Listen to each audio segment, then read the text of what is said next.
آج فلمی گانوں میں ہی اتنے کفریات بھرے ہوئے ہیں کہ تم اگر وہ گانے گنگناؤ گے تو کافر ہو جاؤ گے.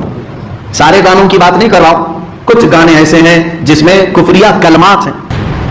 خدا بھی جب دیکھتا ہوگا, اس طرح کا کوئی جملہ یاد نہیں ہے مجھے, سوچتا ہوگا کہ تجھے کس نے بنایا ہوگا. ایسے کچھ جملے گانوں کے, معاذ اللہ رب العالمین, جس نے یہ کہا اس نے کفر کیا. اللہ کی تخلیق کے علاوہ کوئی اور خالق ہو سکتا ہے؟ یہ تمام جملے. اور قدرت نے بنایا ہوگا. کتنی آسانی سے لوگ کہہ دیتے ہیں نا فلاں زانی ہے. جانتے ہیں اگر آپ نے کسی پر زنا کی تہمت لگائی, فار ایگزامپل کوئی زید ہے, آپ نے کہا کہ یہ زنا کر رہا تھا, آپ اس کو ہلکے میں نہیں لیا جائے گا. آپ نے کہہ دیا تو کہہ دیا. اسلامی نظام ہوگا تو آپ کو قاضی اسلام بلائے گا, حاکم اسلام بلائے گا. تو اپنی بات پر گواہ پیش کر, اپنی بات پر گواہ پیش کر. فلاں زید کے بارے میں تو نے کہا کہ یہ زنا کیا ہے, گواہ لے کے آ. ایک گواہ نہیں, 4 گواہ لانے پڑیں گے اس کو. اور وہ بھی 4 گواہ کیسے؟ اللہ اکبر. مسائل شرع یہ بتائے ایسے گواہ چاہیے کہ انہوں نے اس کو زنا کرتے ہوئے ایسے دیکھا ہو جیسے سوئی میں دھاگا پیروتے ہوئے دیکھا جاتا ہے. اتنا قریب سے دیکھا ہوا ہو, شک نہ ہو ان کو. ایسا دیکھا ہو تو گواہ بن کر کے آئے, ورنہ گواہی نہ دو. ہاں اگر اس نے کہہ دیا اس نے زنا کیا اور گواہی نہیں لایا, اس کے لیے کیا سزا ہے؟ سورہ نور کی شروع کی آیتیں 18ویں پارے میں اللہ تعالیٰ فرماتا ہے فَإِذْ لَمْ يَأْتُوا بِأَرْبَعَةِ شُهَدَاءَ فَاجْلِدُوهُمْ 80 جلدہ. اللہ فرماتا ہے اگر وہ 4 گواہی نہیں لایا جس نے تہمت لگایا تھا, اللہ فرماتا ہے حاکم اسلام کو چاہیے کہ وہ اسے 80 کوڑے مارے. کس کو؟ زنا کرنے والے کو نہیں, جو زنا کی تہمت لگایا تھا اس پر. اللہ فرمایا اس کو 80 کوڑے مارو, کیونکہ گواہ نہیں لا سکا. اتنا آسان سمجھتے ہیں لوگ, کسی کو بھی کچھ بول دیتے. آج اسلامی نظام ہوتا تو پتہ نہیں کتنوں کو 80 کوڑے لگتے ہیں.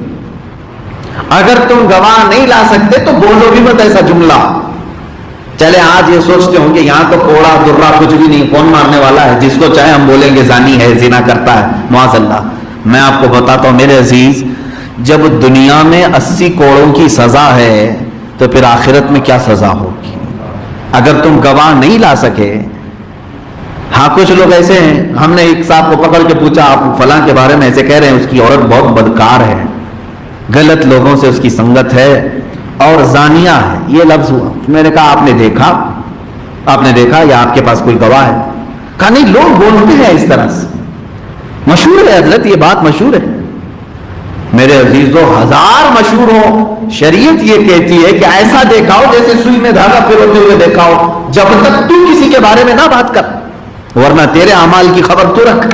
80 کوڑے دنیا میں لگائے جائیں گے, اور اگر دنیا میں جو سزا نہیں ہوئی اس کا 100 گنا بنا کر کے آخرت میں دیا جائے گا. اسی لیے تو صحابہ ڈرتے تھے نا, ان سے اگر کوئی خطا ہو جاتی تو وہ دنیا میں ہی سزا لے لیتے تھے حضور کے پاس آ کر کے. حضور پاک صلی اللہ علیہ وسلم کے پاس آئے اور انہوں نے سزائیں لے لی. کسی کا ہاتھ کاٹا گیا ہے, کسی کو کوڑے مارے گئے, کسی کو سنسار کیا گیا ہے. وہ چاہتے تو چھپا لیتے نا, نہیں بولتے, لیکن انہوں نے سزائیں دنیا میں کیوں لے لی؟ اس لیے کہ انہیں معلوم تھا دنیا کی سزا اگر لے لی تو عافیت ہے, یہاں اگر بچ گئے سزا نہیں لیے اس کا 100 گنا بڑھا کر کے آخرت میں دیا جائے گا, اس سے تو بہتر ہے. اس لیے میرے عزیزو, جس پر بھی ایسے معاملات مشہور ہیں, جب تک اس وقت تک گواہی نہ دو جب تک تم نے اپنی آنکھوں سے نہ دیکھا ہو. یہ گناہوں کے معاملات ہوئے. حد قذف شریعت کی کتابوں میں موجود ہے, یعنی کوڑے لگانے کا حکم ہے اس کو بھی جو بغیر ثبوت کے لوگوں کے عیبوں کو بیان کرتا ہے اور گواہی دیتا ہے. اب یہ کئی گواہیوں کی بات میں نے کیا. چاند کی گواہی ایک الگ مسئلہ ہے, زنا کے متعلق گواہی ایک الگ مسئلہ ہے, یہاں کیسے لوگ چاہیے. اور پھر نکاح کے گواہ یہاں الگ مسئلہ ہے. دیگر معاملات میں گواہ, سب جگہ کیٹیگری بدلتی ہے گواہوں کی. شریعت نے ہر ایک کی کوالٹی بتائی ہے. چاند کو دیکھنے والے جو گواہ ہیں وہ کیسے ہونے چاہیے, کس حد تک, کس کا ایکسپٹ کیا جائے, قبول کس کا کیا جائے. کوئی بھی 2 مسلمان مرد یا ایک مسلمان مرد اور 2 عورتیں گواہی دیتے ہیں تو قبول کیا جائے گا. اتنا ہے کہ وہ علل اعلان حرام کاریاں نہ کرتے ہوں. نکاح کے گواہوں میں بھی کوشش یہ کریں کہ ایسا گواہ ہو جو شریعت کو اور اللہ اس کے رسول کو مقدم رکھتا ہو، گناہوں سے بچنے کی کوشش کرتا ہو، ایسا گواہ رکھیں۔ اور اس کے علاوہ اب تو اسلامی نظام ہے نہیں کہ آپ کو کسی پر تہمت لگائی گئی اور اس کے لیے گواہ مانگے جائیں۔ اگر گواہوں سے ثابت ہو بھی گیا تو آپ سزا تو نہیں دے سکتے نا، آج سنگسار تو نہیں کر سکتے، تو یہ معاملہ ہی الگ ہے۔ اب میں آیت پڑھتا ہوں، اللہ تعالیٰ فرماتا ہے فَلَا تَتَّبِعُوا الْهَوَىٰ أَن تَعْدِلُوا، خواہش کے پیچھے نہ جاؤ کہ حق سے الگ پڑ جاؤ۔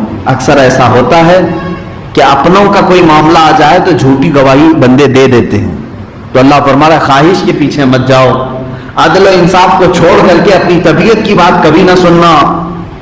تمہارے لیے عدل سب سے بڑا معیار ہونا چاہیے۔ میرا بیٹا بھی کٹہرے میں کھڑا ہو اور میں نے اس کے گناہ دیکھے ہیں تو مجھے گواہی دینا چاہیے، گواہی دے دوں، یہ نہیں کہ اس کو بچانے کے لیے ہیلے بہانے کروں۔ اگر میرے باپ سے غلطیاں کوتاہیاں ہوئی ہوں، میرے بھائی سے ہوئی ہوں اور مجھے گواہ کے لیے لایا گیا تو مجھے سچی گواہی دینی چاہیے، تبھی یہ ایمان کا تقاضا ہے۔ ایمان والوں کو اللہ یہی فرما رہا ہے۔ اور اگر تم ہیلے بہانے کرتے ہو اور اپنوں کے لیے گواہی چھپا دیتے ہو، دوسروں کے لیے بھرپور گواہیاں دیتے ہو، تو یہ مومن کی شان نہیں ہے، مومن کی شان نہیں۔ اللہ فرماتا ہے وَإِن تَلْوُوا أَوْ تُعْرِضُوا، اور اگر تم ہیر پھیر کرو گے گواہی میں یا منہ پھیرو گے، فَإِنَّ اللَّهَ كَانَ بِمَا تَعْمَلُونَ خَبِيرًا، تو اللہ کو تمہارے سارے کاموں کی خوب خبر ہے۔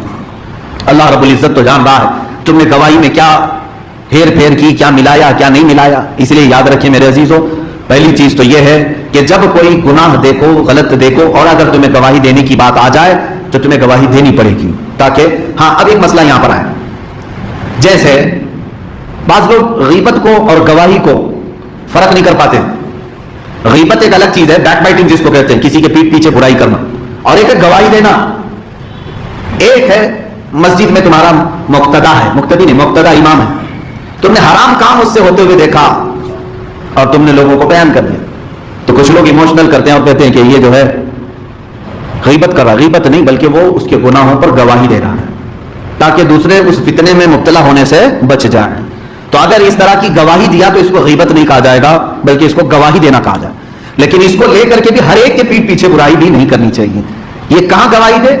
جہاں لوگوں کو نفع دے سکے، جہاں ضرورت ہو۔ مثال کے طور پر میں اس سے پہلے بھی کہتا آیا ہوں، میرے متعلق اگر آپ کو کوئی غلط چیز نظر آ گئی، کچھ غلط چیز نظر آئی، سب سے پہلے ہونا یہ چاہیے کہ آپ کو اطلاع ہوئی تو مجھے آ کر کے بتائیں، اس لیے کہ اس کا تعلق مجھ سے ہے نہ کہ عوام سے ہے۔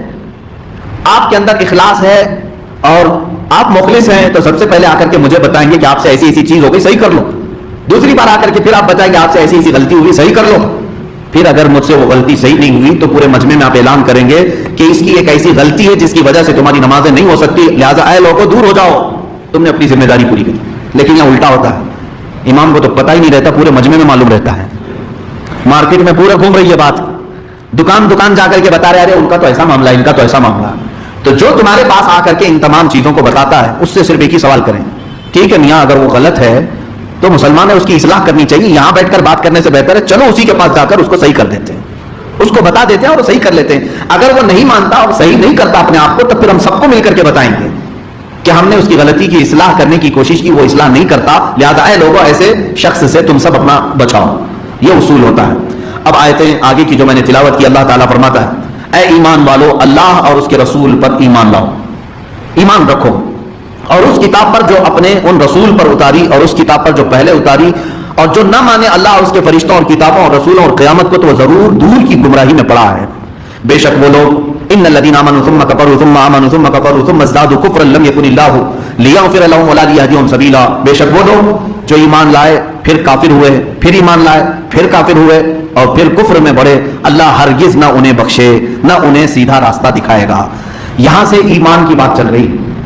ایمان کسے کہتے ہیں یہ آپ نے پہلے سنا ہوگا ہمارے بیانات میں، عقائد کے 7 چیزوں پر یقین رکھنے کا نام ایمان ہے۔ اللہ پر، اس کے فرشتوں پر، اس کی کتابوں پر، اس کے رسولوں پر، قیامت کے دن پر اور تقدیر پر، پھر مرنے کے بعد دوبارہ قیامت کے دن اٹھائے جانے پر، زندہ ہونے پر۔ یہ 7 چیزوں پر یقین رکھنے کا نام کیا ہے؟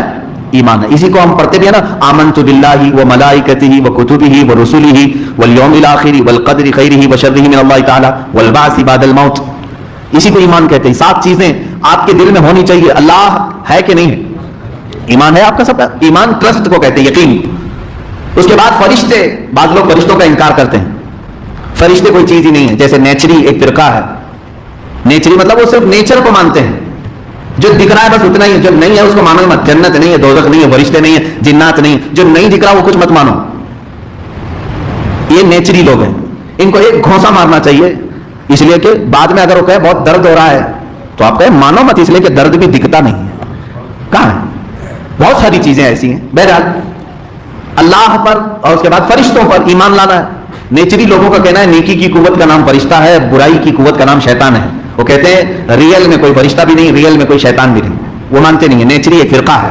اس کے بعد ہے اللہ کی کتابوں پر ایمان رکھنا. وہ تقریباً 104 کتابیں اللہ تعالیٰ نے نازل فرمائی اپنی نبیوں پر، چھوٹی بڑی سب ملا کر. ان سب پر ہمارا ایمان ہے. لیکن وہ ساری کتابیں جو پہلے کے نبیوں پر اتاری گئی آج صحیح حالت میں کوئی بھی باقی نہیں ہے سوائے قرآن مقدس کے. ایمان ہمارا زبور پر بھی ہے، انجیل پر بھی ہے، تورات پر بھی ہے کہ اتری تھی نبیوں پر، ہم مانتے ہیں ان کتابوں، لیکن وہ اپنی اصلی شکل میں آج باقی نہیں ہے. آج تک اگر محفوظ کوئی کتاب ہے تو وہ کتاب اللہ قرآن مقدس ہے. یہ اللہ کی کتاب، اس پر ایمان. رسولوں پر یہ بڑی ڈیٹیل میں جائے گی بحث. اللہ کے رسول 1,24,000 یا کم و بیش جتنے بھی دنیا میں آئے نبی اور رسول، سب پر ہمارا یقین ہونا چاہیے. کس بات کا یقین؟ یہ رسول اللہ تعالیٰ کی طرف سے بھیجے ہوئے انسانوں میں سے ہی انسانوں کی ہدایت کے لیے. ان سے کوئی غلطی کوتاہی یا گناہ نہیں ہوتا، وہ معصوم ہوتے ہیں. یہ ہمارا عقیدہ ہے. پھر قیامت کے دن پر بھی آپ کو ایمان رکھنا ہوگا. اگر کوئی یہ کہتا ہے جو کچھ کرنا یہی کھاؤ سب عیش کرو کچھ نہیں ہونے والا ہے، تو وہ کافر ہو جائے گا. قیامت کا ایک دن آنے والا ہے جب سارے انسانوں کو اللہ تعالیٰ جمع فرمائے گا اور حساب ہوگا سب کا. جس کی نیکیاں بھاری ہوں اسے جنت ہے، جس کی بدیاں بھاری ہوں اسے دوزخ ہے. یہ عقیدہ ہے ہمارا. بات صحیح ہے. مجھے یہاں پر قیامت کے متعلق بات آئی ہے تو میں ایک کہتا ہوں. اس کے بعد تقدیر کی بات آتی ہے. میں بھی قیامت پر آتا ہوں. تقدیر ایک چیز ہے. تقدیر اس مسئلے میں زیادہ نہ پڑے تو اچھا ہے. تقدیر کیا ہے؟ ہماری زندگی میں جو کچھ بھی ہو رہا ہے وہ سب اللہ کی مرضی سے ہے، سب لکھا جا چکا ہے. جو کچھ بھی ہو رہا ہے وہ سب لکھا جا چکا ہے. اب میں یہ بات کہوں گا تو جھٹ سے شیطان سوال ڈالے گا تمہارے دماغ. سب لکھا گیا ہے تو پھر محنت کرنے کی ضرورت کیا ہے؟ گھر میں بیٹھتے ہیں، کھانا لکھا ہے تو آئے گا، جائیداد لکھی ہے تو آ جائے گی. یہ سب دوڑ بھاگ کیا کرنے؟ اس کا نام تقدیر نہیں ہے.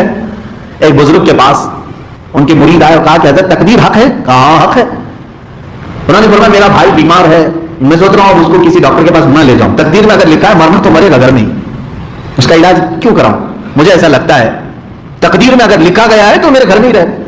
اس بزرگ نے اس کا بہترین جواب فرمایا، میاں یہ کیوں نہیں سوچتا کہ اللہ نے یہ بھی تقدیر میں لکھا ہوگا کہ تو ڈاکٹر کے پاس لے کر جائے گا تو شفا ملے گی. یہ بھی تو لکھا ہوگا اللہ تعالیٰ، تو لے جا. تقدیر کے حساب سے ہی ہوگا. یہ میرے عزیزوں تقدیر کی بحثوں میں نہ پڑھنا مسلمان کے لیے بہتر ہے. شیطان گمراہ کر دیتا. یہاں پر بہت سارے فرقے بنے ہیں، معتزلہ، مرجیہ، قدریہ، جبریہ. یہ تقدیر کے بارے میں بحث کر کر کے فرقے بنے. ایک فرقہ کہتا ہے کہ ہم مجبور ہیں، کچھ نہیں کر سکتے، سب اللہ لکھ چکا ہے، سب اللہ لکھ چکا ہے، مجبور ہیں، کچھ نہیں کر سکتے.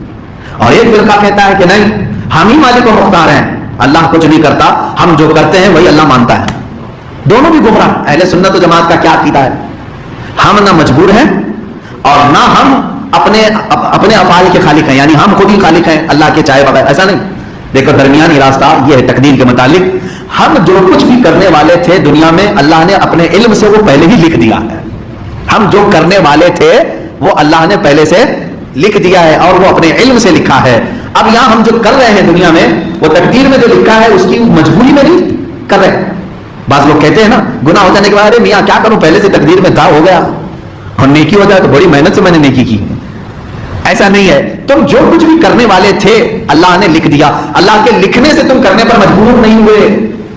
پھر اگر میں ڈیپ میں جاؤں تو اور ذہن میں وسوسے آئیں گے. اس لیے اس بات کو یہیں بند کرو. جب میرے آقا صلی اللہ علیہ وسلم نے صحابہ کو منع کر دیا کہ تقدیر کے بارے میں زیادہ بحث نہ کرو تو ہم کس کھیت کی مولی ہیں؟ وہ صحابہ کو حضور نے منع فرمایا. آخری چیز ہے ایمان کا حصہ، مرنے کے بعد دوبارہ زندہ ہونے پر یقین ہے. مرنے کے بعد دوبارہ زندہ، آج مرے کل اٹھیں گے، یہ نہیں. جیسے ہندوؤں کا عقیدہ پورن جنم کا 7 جنم ہوں گے. میاں اچھے کرم کرو گے تو اگلے جنم میں پھیلاؤ پیدا ہوگے، برے کرو گے تو کتا بلی پیدا ہوگے. یہ چیزیں ہیں ان کے عقائد میں ہیں. یہ پورن جنم نہیں ہے. میں جو بات کر رہا ہوں مرنے کے بعد دوبارہ زندہ ہونے والی بات ہمارے دین میں بھی ہے، لیکن کب؟ دنیا میں نہیں، آخرت میں قیامت کے دن دوبارہ اٹھائے جائیں گے. ایک ہی بار اٹھائے جائیں گے. ایک بات یاد رکھ لو، ایک ہی بار مرو گے، ایک ہی بار اٹھائے جاؤ گے، پھر دوبارہ آپ مرنا بھی نہیں ہے کبھی. ایک بار موت آنی ہے تمہیں اور ایک بار اٹھائے جاؤ گے، اور اس کے بعد دوزخ کا فیصلہ ہوا تو بھی موت نہیں، ہمیشہ رہنا ہے. جنت کا فیصلہ ہوا تو بھی ہمیشہ رہنا ہے، موت نہیں. موت ایک ہی بار دنیا میں آئے. تو مرنے کے بعد دوبارہ زندہ ہونے پر یقین رکھنا بھی ایمان کی علامت ہے، ایمان کا حصہ ہے. بہت ساری قومیں اس بات کو نہیں مانتی، مرنے کے بعد سب ختم ہو جاتا ہے، کچھ نہیں ہوتا. ہندو تو کم سے کم دوسرا جنم مانتے ہیں، دوسرا جنم مانتے ہیں کہ دوسرا جنم ہوگا، پیدا ہوں گے.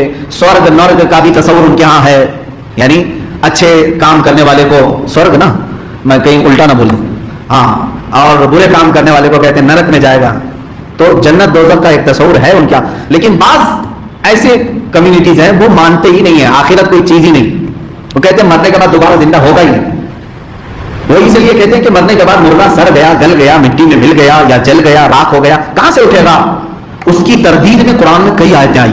اللہ نے فرمایا تم پیدا کیسے ہو کر کے آئے؟ تم کو اللہ تعالیٰ نے پانی کے ایک قطرے سے پورا جسم بنایا، تمہاری جلی ہوئی راکھ سے کیا وہ دوبارہ نہیں اٹھایا؟ وہ قادر مطلق ہے. ایک بوند قطرے سے جب پورا ڈھانچہ تیار کر سکتا ہے وہ مولا، تو ایک زندہ انسان جو مر گیا اسے دوبارہ اٹھانا اس کے لیے عجب بات نہیں ہے. دوبارہ زندہ ہوں گے تم. تو اب یہ ایمان کے 7 حصوں کی جس نے بھی ایک بھی انکار کیا وہ اسلام سے خارج ہو گیا. پھر سے میں گناؤں: اللہ پر یقین رکھنا، اس کے فرشتوں پر یقین رکھنا، اس کی کتابوں پر، اس کے رسولوں پر، قیامت کے دن پر، تقدیر پر، مرنے کے بعد دوبارہ زندہ ہونے پر. میرے عزیزو، اگر مسلمانوں کو یہ 7 چیزیں یاد نہیں ہیں تو میں کہتا ہوں یاد کر لو.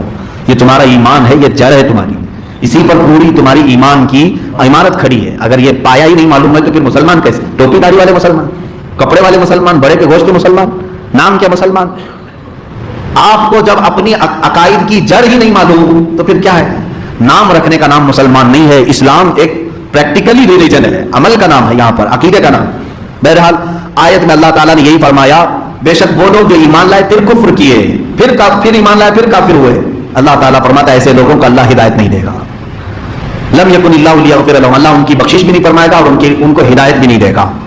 یہ وہ لوگ دیکھیں، ابھی اس آیت میں بات آئی ہے کہ ایمان لایا پھر کفر کیا، ایمان لایا پھر کفر کیا. یہ کیسے پتا چلے گا؟ اسی لیے ہم بتاتے رہتے ہیں اے میرے عزیز، سب سے زیادہ قیمتی چیز تمہارے پاس اگر کوئی ہے تو وہ ایمانی دولت ہے. یہ ضائع ہوتی ہے تو صرف تمہاری زبان کے جملوں سے بھی ضائع ہو سکتی. اللہ 1000 بار نہ کرے، 1000 بار نہ کرے کسی آپ کے ساتھ، ایک جملہ اگر آپ نے کہہ دیا، ایک جملہ اگر آپ نے کہہ دیا قرآن میں جھوٹ آیا ہے، معاذ اللہ، پورا ایمان چلا گیا. جتنی نمازیں پڑھے تھے سب گئی، حج کیا تھا تو وہ ختم، عمرے کیا تھا تو وہ گئی، زکات دیا تھا تو وہ گئی، کوئی نیکی باقی نہیں رہی. کفر نے تمہارے ایک جملے نے سب ختم کر دیا، سارے اعمال ختم ہو گئے، تمہیں پتہ بھی نہیں چلا. ایک زبان کا ایک جملہ، کفریہ جملے بہت سارے لوگ بک جاتے ہیں، انہیں پتہ بھی نہیں ہوتا ہے. اور پھر کسی نے یاد دلایا، توبہ کر لیا، استغفر اللہ، پھر ایمان لائے، پھر ایسی بے احتیاطی کیا، پھر کافر ہوا. اللہ تعالیٰ نے 2 مرتبہ فرمایا بے شک وہ لوگ جو ایمان لائے ثم کفروا، پھر کافر ہوئے، ثم آمنوا، پھر ایمان لائے، ثم کفروا، پھر کافر ہوئے. 2 بار ایسا کیا. تیسری بار کفر میں وہ بڑھتے چلے گئے تو اب رب تعالیٰ فرماتا ہے اللہ ان کو ہدایت کی طرف نہیں بلائے گا، ہدایت کی طرف انہیں نہیں بلائے گا. اس آیت کی اور تفصیل ہے، میں پھر انشاءاللہ کل عرض کروں گا. لیکن ایک بات یاد رکھنا، چلتے پھرتے لوگ کفریہ جملے بول جاتے ہیں. میرے آقا صلی اللہ تعالیٰ علیہ وسلم کی حدیث بھی یہ فرماتے ہیں میری امت پر ایک زمانہ ایسا آئے گا کہ رات کو مومن سوئے گا، صبح کافر اٹھے گا، صبح مومن ہوگا، شام تک کافر ہو جائے گا. کیسے؟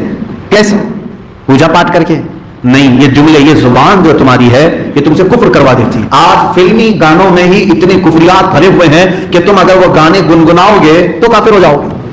سارے گانوں کی بات نہیں کر رہا ہوں، کچھ گانے ایسے ہیں جس میں کفریہ کلمات ہیں، کفریہ کلمات ہیں، یعنی اپنے محبوب کو خدا بنا کر کے پیش کر دینا کہ تمہارے سامنے میں سجدہ کروں گا، اس طرح کے کچھ الفاظ ہیں. پوری کتاب ہے، حضرت مفتی نظام الدین صاحب قبلہ کی پوری کتاب ہے فلمی گانوں میں موجود کفریات کے متعلق، اور اس کو ہمارا نوجوان آج سنتا بھی ہے، کہتا بھی ہے، اسے معلوم ہے.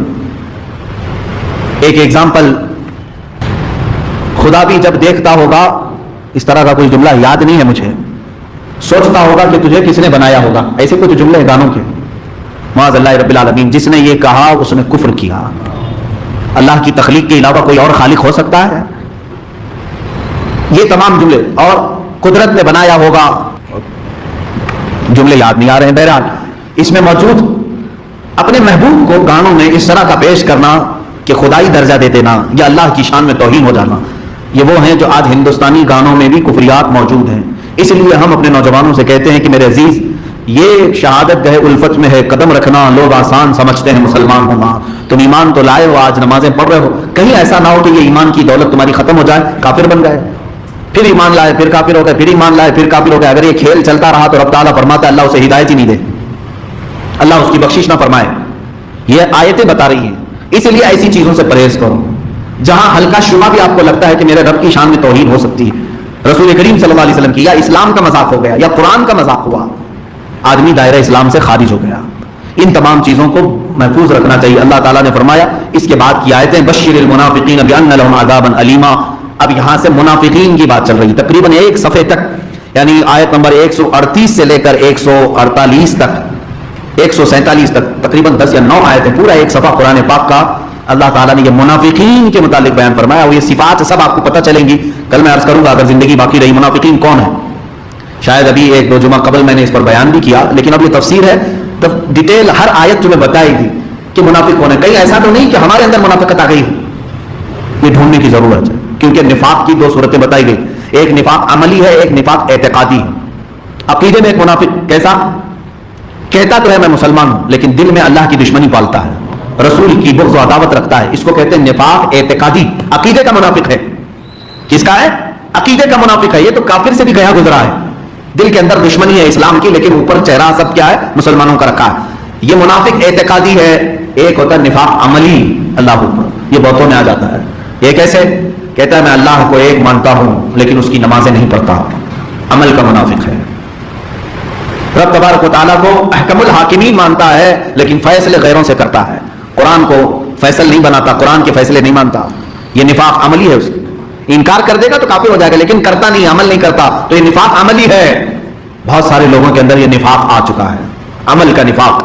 میرے عزیزو، اب بھی اگر ہم سے ایسے گناہ ہوئے ہیں تو جلدی سے توبہ کرنا چاہیے. نفاق عملی کی توبہ قبول ہے، اللہ معاف کرے گا. اور قیامت کے دن سزا بھی اگر دے دی گئی تو پھر دوزخ میں بھی ڈال دیا گیا نفاق عملی والے کو، لیکن جنت اسے ملے گی. لیکن عقیدے کا جو منافق ہے اس کی بخشش نہیں ہے. اس کے لیے تو اللہ فرما رہا ہے بشر المنافقین بان لهم عذابا الیما. اے حبیب خوشخبری دو، بشارت دے دو منافقوں کو کہ ان کے لیے اللہ نے دردناک عذاب رکھا ہے. منافقین کو اللہ فرما رہا ہے بشارت دے دو ان کو کہ ان کے لیے دردناک عذاب ہے. یہ کون سے منافق؟ یہ عملی منافق نہیں، عقیدے کے جو منافق ہیں، یعنی چہرہ اسلامی ہے لیکن اندر سے دل کے اندر اسلامی بغض ہے، عداوت ہے، دشمنی ہے. اس کے لیے یہ اللہ نے بشارت دی کہ اس کے لیے دوزخ ہے. اللہ تبارک و تعالیٰ نفاق عملی سے بھی ہمیں بچائے اور نفاق اعتقادی سے بھی.